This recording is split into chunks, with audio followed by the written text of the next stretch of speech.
삼국지 총나라의 마지막 명장이 있으니 나헌입니다. 오늘 손찬이 형은 나헌에 대해 탐구해봅니다. 나헌은 유선이 항복한 이후에도 영안성을 지키다 결국 항복한 인물인데 불과 2000병력으로 오나라의 침공을 막은 명장으로 남아있습니다. 물론 후대 평가가 갈리죠. 충신이냐 살길 찾아간 필부냐. 그럼 나헌의 서사를 살펴보도록 하겠습니다. 나헌의 자는 영칙으로 형주 양양인이다. 부친 나몽이 난을 피해 익주로 들어갔다 되어 있어요. 형주가 유표 때에는 굉장히 번영했기 때문에 당시 형주의 난이라 하면 조조의 침공 말고는 없죠. 이후 광안태수를 역임했다. 그리고 나헌이 초계 대유 초주의 제자가 됩니다. 초주의 제자 중에 유명인이 삼국지를 쓴 진수가 있죠. 이 진수하고는 동문이랄 수 있다. 그럼에도 진수가 나헌의 열전을 쓰지 않았기 때문에 나헌의 기록은 양양기국이와 진서에 의지를 해야 합니다. 참고로 진수가 왜 나헌의 열전을 써주지 않았느냐, 싸운 거 아니냐 이런 관점이 있는데 아닙니다. 당시 촉이 망하고 낙양으로 끌려간 육중걸 있죠. 진수도 이 육중걸의 일원이었는데 이들 중 그 누구도 진수가 열전을 써주지 않았습니다. 물론 육중걸들이 사이가 안 좋았다, 특히 진수가 이양이랑 원수졌다 되어 있지만 왕숭하고는 촉의 같은 동관랑 출신의 사이가 계속 좋았거든요.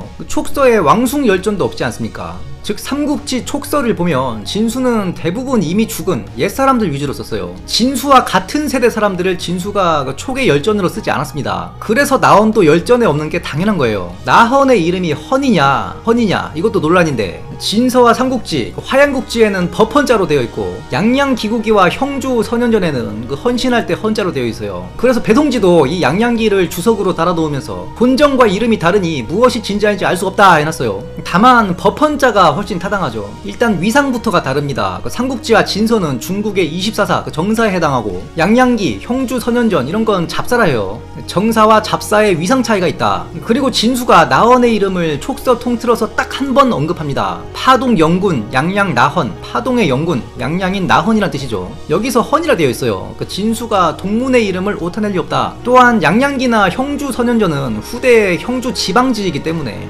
대부분 촉에서 자라고 활약한 나헌에 대한 디테일이 정확하지 않을 수 있다. 그리고 또 한 가지 근거가 지패를 쓴 노필의 의견인데 나헌의 자가 영칙이다. 여기서 칙이 법칙자예요. 즉 이름이 법헌자여야 자의 칙과 통한다 했습니다. 나름 타당하죠. 나헌은 어렸을 때부터 영특하여 13세에 이미 문장에 능했다. 이에 초주의 제자 동문들이 그를 자공이라 불렀다. 자공이라 하면 공자의 수제자 중에서도 출세한 자죠. 정치적으로도 성공했고 재물도 많이 모은 인물인데 다만 나헌은 재물을 탐하지 않았다 되어 있어요. 유선이 아들 유선을 태자로 세웠을 때 태자서자가 되었다. 나중에 나헌과 함께 위나라에 항복하는 곽익 있죠. 이 곽익도 이 시기에 태자 중서자가 됩니다. 진나라 기록을 보면 태자 중서자는 태자에게 예절을 가르치고 태자 서자는 그 외에 잡다한 실무를 하던 직으로 보여요. 그런데 이 태자 서자가 녹질 2000석의 고관입니다. 그래서 일각에서 대표적인 권경 위중의 자리다. 권세는 가볍고 자리는 중하다 이 뜻이에요. 한직인데 돈 많이 주고 품계가 높다 이 말이죠. 오나라에 2차례 사신으로 가서 오나라 사람들의 칭찬을 받았다. 물론 송권을 만난 건 아닌 것 같아요. 송권을 만났으면 후주전이나 오주전에 기록이 남아야 합니다. 아마 육손이든 육항이든 형주나 서릉의 지휘관을 만난 것 같아요. 유비 생전에도 송권이 육손에게 자신의 인수를 데리고 외교를 위임한 사례가 있습니다. 그리고 선신교위라는 게 촉과 오에 동시에 설치된 군호인데 그 임무가 상대국 사람을 만난다. 근데 교위는 군직이죠. 정무는 조정의 높은 급이 가고 선신교위는 국경의 군무에 관련해서 파견한 게 아닌가 싶어요. 이후 황후가 유선의 총애를 받자 나헌은 황후의 줄을 타지 않았다. 이에 황후가 참언하여 나헌은 파동태수로 쫓겨났다. 당시 파동 도독이 우장군 여무였는데 여무의 부장이 되었다. 여무는 제갈첨이 강유의 후임으로 밀려고 했던 인물이죠. 그리고 사마소는 진서군, 정서군, 옹주군 3군에게 명하여 촉을 토벌하게 합니다. 호활이 아닌 실제 10만이 넘는 엄청난 대군이었죠. 이에 여무가 나헌에게 2000병력만 남기고 본인은 구원을 갑니다. 그런데 유선이 항복을 해버리는 거죠. 이에 성내가 소란해졌다. 유난 떠는 자 하나를 뵈니 성내가 안정되었다. 유선이 항복한 이후에도 3일간 치소에 머물렀다 되어 있어요. 왜 3일이냐? 사서에 이렇게 숫자가 적힌 건 다 의미가 있다 보시면 되는데 진서에는 3일이라는 숫자는 안 나오지만 그 기록을 대조해보면 정명이 윤서하였다. 정명에서 정은 솥발이 달린 솥을 뜻하는 상형문자인데 그래서 솥정자라 하죠. 여기서는 제기를 뜻합니다. 황제의 의무 중에 종묘의 사직을 보고하는 게 있죠. 그래서 종묘 사직을 지킨다 하는데 이때 쓰는 그릇이다 신기라고도 하죠. 그래서 참칭하는 것을 신기를 훔친다 라고 표현하기도 합니다. 정명이 윤서했다는 건 재기의 명이 다했다, 즉 나라가 망했다 이 말입니다. 이에 파구에서 눈물을 흘리고 즉 통곡했다 이 말이겠죠. 참고로 주유가 사망한 그 파구가 아니고 그 파군의 한 지명일 겁니다. 그 특정되지 않아요. 그리고 도정에 모였다. 양양기에서는 3일간 도정에 있었다. 3일 동안 3년상 하듯이 그 망국의 조의를 표하는 시간을 가졌다 이렇게 봐야죠. 동시에 향후 나헌의 행위를 봤을 때 나헌은 이때 계산기를 두드리고 있었다 보입니다. 초기 망한 이 시점에 나헌에게는 세 가지 선택안이 있었어요. 첫째는 독자 세력화, 둘째는 위의 항복, 셋째는 오의 항복입니다. 그런데 당시 유선이 항복하고 장강 일대 장사들이 성을 버리고 도망갔다 되어 있거든요. 오나라 황제 손유가 이걸 보고받고 장강 상류 일대가 빈집이네 판단합니다. 군을 일으켜서 보협, 유평 등에게 영안을 가져오라 그래요. 이에 오나라 건평태수 성만이 계책을 쓰죠. 그 성만은 성원이라고도 하는데 우리나라 그 외놈들 정명가도처럼 위나라 측에 성문 좀 넘자 기를 내다오. 나헌이 이걸 알아채죠. 성문은커녕 흙 한 줌도 내줄 수 없다. 야습으로 성만을 격파하고 위나라에 항복을 꾀합니다. 이러면서 하는 말이 본조가 망했는데 오나라가 무사할 것 같으냐. 여기서 본조는 촉한을 뜻합니다. 어찌 오나라가 이럴 수 있느냐. 오나라에 투항하여 복을 구할 순 없다. 이에 오나라에서는 보협과 유평이 나서게 되는데 이때 종회의 난으로 종회 등의 강요가 싹쓸이 되는 사건이 일어나요. 종회가 군을 제대로 장악하지도 못했는데 무리하게 거병하려다 일어난 사고죠. 나헌이 이때 촉 진짜 끝났다. 사마소한테 인수와 임자를 보내고 항복 의사를 타진합니다. 임자는 사실상 인질로 아들 하나를 보냈다 보면 됩니다. 동시에 양종을 그나마 가까이 있는 진건에게 보내서 원군을 요청합니다. 이때 보협과 유평이 진격하니 나헌이 이를 대파했다 되어 있거든요. 보협은 보질의 아들이죠. 나름의 정예병을 이끌었을 것인데 어떻게 나헌의 2000 병사를 이기지 못했느냐. 이 전투가 나름의 궁금증을 자아내는데 힌트는 있습니다. 양양기의 기록을 보면 협공성, 성을 협공하니 헌출여전,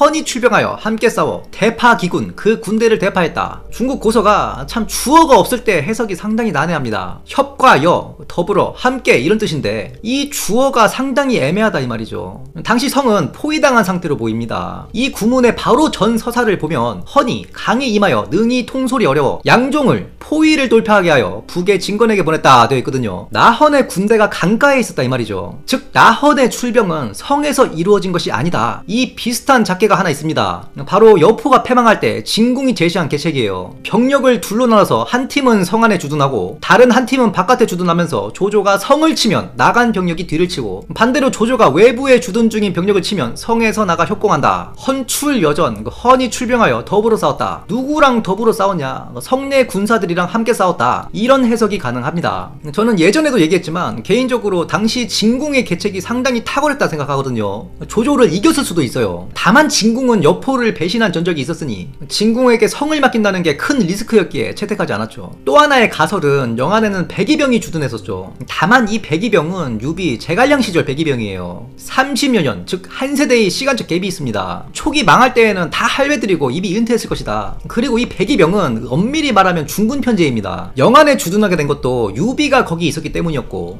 제갈량은 유비가 죽고 이 백이병을 수도로 불러들이지 않고 영안 수비대로 활용을 했던 거예요. 그런데 백이병의 출처가 마초의 부곡들이었을 것이라 추측했었죠. 유비가 백제성을 영안성으로 이름을 바꿀 만큼 패망한 공손술이 좋아했던 흰색을 꺼려했는데 자신의 직속 중군 대가리에 흰털을 장식했다. 이는 강의옥편 보면 동물이나 새의 깃털 장식이라 되어 있습니다. 투구에 흰털 꽂고 다니는 게 강족들 문화예요. 즉 이 백이병 편제는 대를 이어 유지되지는 않았을 것이다. 그래서 이 백이병이 그 어떤 사서에서도 더 이상 거론되지 않을 수밖에 없죠. 참고로 송건의 해본병은 나라 망할 때까지 기록에 거론됩니다. 물론 컨텐츠용으로는 백이병의 용맹으로 승리한 것이다 하면 재밌겠지만 아닌 건 아닌 것이다. 다시 돌아와서 보협이 대패했다는 소식을 들은 소유는 대노하여 그때서야 육항의 3만 대군을 급파합니다. 육항에게 포위를 6개월 동안 당했다 되어 있어요. 이때 역병이 돌았다. 모두가 도망가자 했다. 나헌이 나는 싸우다 죽겠다 하죠. 사실상 사마소에게 구원을 요청한 상태였기 때문에 이걸 기다리고 있었다. 이에 진건의 보고를 받은 사마소가 원군 파병을 생각하자 종회의 난을 막은 1등 공신이죠. 호열이 원군을 끌고 옵니다. 참고로 이 호열도 일생을 보면 영화 한 편 나오는 인물입니다. 암튼 이에 육항이 퇴각하였다. 이후 나원은 진나라에서 잘 먹고 잘 살아요. 가절도 받고 인질로 간 아들 나습은 황문에 급사중이 됩니다. 사마염이 제위에 올랐을 때 그 연애 자리에서 사마염한테 촉출신 이놈저놈 청구했다 하죠. 이때 진수도 청구했다 하는데 진수는 원래 장화가 청구했다 되어 있어요. 3년상 중에 아파서 약지어 먹다가 들켜서 불효자로 낙인 찍히는 바람에 벼슬길이 막혔던 걸 장화가 적극 추천했다. 3년상 중에는 고기, 약, 술 이런 거 금기됩니다. 몸을 아끼면 바로 불효자 되는 거예요. 다만 나헌이 진수의 이름 정도는 사마염한테 얘기했겠죠. 자, 여기서 이 영상의 핵심이 시작됩니다. 오나라의 입장에서 손휴의 이 조치는 굉장한 정치적 실책이자 똥볼이에요. 손휴가 문인영 군주라 이런 군사 일에는 많은 부족함이 보입니다. 먼저 역사적으로 대부분 이런 상황에서는 독립을 지원하면서 괴뢰국을 세워요. 오나라에서 뻔히 보이는 거짓말로 군사를 끌고 성문 열어달라 할 게 아니라 말 잘하는 사신을 보내서 순망치 안에 이치를 들어 지원을 약속하고 위나라에 대항하도록 만드는 게 맞죠. 손휴는 나헌한테 위나라에 항복할 명분을 줘버렸어요. 이게 정치적 관점에서 해법이 잘못되었다는 부분이고, 그리고 두 번째, 군사 전략상 영안을 직접 통치하는 것이 좋지 않습니다. 오나라의 입장에서 이 영안이라는 곳은 촉을 공략하기 위한 요충지임에는 분명하지만 점령하고 오래 지킬 만한 곳은 못 돼요. 영안과 서릉 사이에 삼협이 있습니다. 세 개의 협구예요. 골짜기의 입구다. 이 협구는 물길이 좁고 물살이 빠른 곳입니다. 그래서 유비가 이릉대전을 일으키기 전에 촉과 오의 경계는 이 삼협이라 되어 있어요. 보통 험한 지형을 경계로 삼거든요. 그런데 오나라 입장에서 영안이 상류입니다. 만약 영안을 지키다가 급변 사태가 일어나면 오나라의 원군은 장강 상류를 거슬러 올라가야 돼요. 반면에 유비는 자기로 출병할 때 그 삼협을 순식간에 점거하죠. 상류에서 하류로 타고 내려왔기 때문입니다. 다시 말하자면 영안을 오래 지키면서 이를 지원하자면 오나라는 물길, 그것도 세 개의 협구를 거슬러 올라가야 된다. 제갈량이 입촉할 때 영안, 즉 백제성을 점거하고 들어가죠. 이때 여대가 철군하면서 백제성에 들러 제갈량을 만난 걸로 보이거든요. 여대가 송곤에게 보고하기를 유비의 좌장군부가 와야 됐다 했어요. 그래서 송곤은 사실상 유비가 유장에게 지는 쪽에 베팅을 했습니다. 제갈량이 백제성을 점거하는 과정이 순탄치만은 않았다는 힌트죠. 조은과 장비를 별도로 보내 파동 일대를 점령한 이유도 그거예요. 영안은 입촉하는 입장에서 상대방의 원군이 오면 아군은 원군의 지원을 받기 어려운 상황이다. 영안에 오래 머물러서는 안 된다는 걸 제갈량이 알고 있었기 때문입니다. 즉 영안을 치려면 전역에 가까운 병사를 일으키는 게 맞다. 영안 찍고 바로 입촉하는 작계가 올바르다는 거죠. 그런데 손휴는 영안만 점령하고 추위를 보류했던 걸로 보인다는 겁니다. 그 얘가 처음에 손휴가 보엽이 유평한테 대군을 주지 않았어요. 영안에 병사 2000밖에 없다고 하니까 딱 그거 점령할 병력만 보냈습니다. 이에 나헌한테 패하자 그때서야 육항에 3만 30군을 보내는 거예요. 완벽하게 틀려먹은 작계라 할 수 있고, 설령 조유가 영안 점령 후 바로 전역을 일으킬 심산이었다 하더라도 종회의난이 생각보다 빨리 마무리가 됩니다. 굉장히 무리한 군사작전이었다. 즉 이 실패는 영안을 탐한 손휴의 욕심에서 비롯되었다. 전술했듯이 나헌에게 그 촉 멸망의 책임을 위나라로 돌리면서 일종의 괴뢰 정권을 세움으로써 품는 이만 못한 작전이었다 볼 수 있죠. 자, 그렇다면 나헌은 충신이냐? 유선이 항복했음에도 항복하지 않았고 조국을 본조로 칭하면서 나름의 항쟁을 하였다. 그래서 충신으로 봐야 한다 하는 관점도 있죠. 그런데 보통 이런 사람들을 칭할 때 하는 말이 있습니다. 왜 자리에 올랐느냐? 나헌은 서진에서 그럴듯한 군호에 가절에 자기도 받고 촉에서보다 훨씬 더 좋은 대우를 받았습니다. 사마염이 나헌한테 산현옥과 폐검을 내렸어요. 사마염의 서진 당시가 버블경기였죠. 사마염이 신하들한테 진기품이나 사치품을 많이 선물합니다. 가충의 한수투양이라 있죠. 가난풍 대신 사마충의 비가 될 뻔한 가오. 너무 어려서 옷이 맞지 않아 언니 가난풍이 대신 황궁에 들어갔다 되어 있어요. 이 가오가 부친 그 가충의 부하 한수랑 놀아납니다. 그냥 놀아나는 게 아니고 한수가 가충의 집에 월담을 해서 밤마다 미로를 지겨요. 일전에 한수가 딸 가오에게 사마염이 내린 서역에서 온 향수를 선물했다. 그건 사마염이 진건과 가충한테만 준 거였는데 문제는 한수한테서 그 향이 나는 거죠. 가충이 노비들을 취조해서 사실을 알아냅니다. 그리고 한수와 가오를 혼인시켜버려요. 당시 사마염이 가충에게 내린 사치품으로 인한 우픈 일화인데 사마염이 나헌한테 산현옥과 폐검을 내렸다 했죠. 둘 다 사치품입니다. 그런데 이게 의미가 있어요. 보통 옥은 비취색이죠. 그래서 비취옥이라 하는데 흑옥, 즉 까만 옥이 있습니다. 굉장히 귀한 거예요. 거기다 산현옥이라 했죠. 이름이 왜 산현옥이냐면 이게 중국 대륙에서는 촉의 성두현 인근 노산에서만 나와요. 노산에서만 나는 검은 옥이라 해서 산현옥이에요. 황족들만 가질 수 있는 굉장히 귀하면서도 과거 나헌이 복무했던 촉의 특산품입니다. 다 이런 의미를 신경 써서 준 거예요. 폐검 같은 경우에도 실제로 휘두르는 게 아닌 장식품입니다. 폐가 찰폐자죠. 그 허리에 찬다는 얘기예요. 주례에 보면 신분에 따라 찰 수 있는 칼의 크기와 무게가 정해져 있습니다. 즉 신분을 나타내는 일종의 장신구라 보면 됩니다. 이렇게 나오는 사마염한테 굉장한 중용을 받았다. 보통의 충신이라고 하면 망국의 한과 함께 직을 버리고 응거하죠. 백의와 숙제가 어떻게 했습니까? 어찌 신하국인 주가 상국인 상을 벌하려 하는가? 무왕과 태공망 여상의 앞길을 막고 호통을 칩니다. 무왕이 이들을 배려하니 강태공이 그들은 배면 안된다 해서 살려주죠. 그리고 그들은 수양산에 응거하면서 이 수양산도 이제 주나라의 영토가 아닌가, 풀 뽑아먹던 것도 중단하고 단식하다 굶어 죽었습니다. 나원을 충신이라 한다면 역사 속 찐 충신들을 욕보이는 것이다. 나원은 그저 군제가 출중했으나 결국은 정치적 명분보다 호주머니 속 돈 많으니 더 중요한 우리 같은 보통 사람이었다 보면 돼요. 더욱이 지휘관은 명문도 명문이지만 자신 밑에 수많은 부하들과 그에 딸린 식솔들, 이런 부분들 무시 못하거든요. 여러분들이 몇천 명의 직원을 거느린 기업 오너인데 정치적 대의를 위해서 오늘부터 회사 문 닫는다, 각자 살 길 찾아가라, 못한다 이 말입니다. 다같이 자결하자, 다같이 직을 버리고 껄베이처럼 살자, 이렇게 못한다는 얘기예요. 가끔 역사 속에서 그렇게 하는 자들이 있긴 있습니다. 그런 사람들이 범상치 않은 자들이니 딱히 나원을 또 욕할 건 없다. 오늘도 평화로운 역경루에서 오침 중인 손찬이 형을 관정이 깨우며 이르기를 나헌의 통무지정매를 논해보시오. 이에 손찬이 형이 주섬주섬 일어나 답하길, 나헌은 10세의 병력 아래 오나라 군을 3번 물리치는 과정에서 매번 포위당하는 동시에 역병까지 돌았으나 병사들의 결기를 일으켜 결국 막아내었어. 또한 유선이 항복했을 때 유난 떠는 자를 빼어 군중소란을 잠재웠으며 진에서 가절 관군 장군으로서 무릉의 세계현을 확보하고 그 병권이 아들 때까지 이어졌으니 그의 재능이 통솔에 있다는 것을 알 수 있겠어. 이에 그의 통솔은 89년 되어야 할 것이요. 그러면 무력은 어떻소? 나헌은 사마염에게 패검을 받은 바 있어. 이는 무장으로서 나헌이 검과 무예에 관심이 있었기에 사마염이 특별히 신경을 써 내린 선물이라 볼 수 있어. 또한 그는 직접 병을 끌고 전투를 진두지휘한 적도 적지 않으니 무력은 81을 주도록 하겠소. 그러면 지력은 어떻소? 그는 오나라의 통수계책을 단번에 간파하여 성문을 굳게 닫았어. 그리고 2000 병력으로 오나라의 대군을 막은 것을 보면 그의 지휘에 특별한 계책이 있었을 것이므로 그의 지력은 78을 주도록 하겠소. 그러면 정치는 어떻소? 그가 무릉의 세연을 평정했을 때 만족들이 위험에 굴복한 것으로 보여. 이에 그의 정치는 382 메이크의 73을 인용하도록 하겠소. 그러면 매력은 어떻소? 그는 촉 출신 인재들을 널리 첨가하였고 진의 다른 장수들과 관계도 원만했던 것으로 보여. 또한 촉에서부터 따르던 양종은 서진에서도 그를 끝까지 따랐으니 그의 매력은 80을 주도록 하겠소.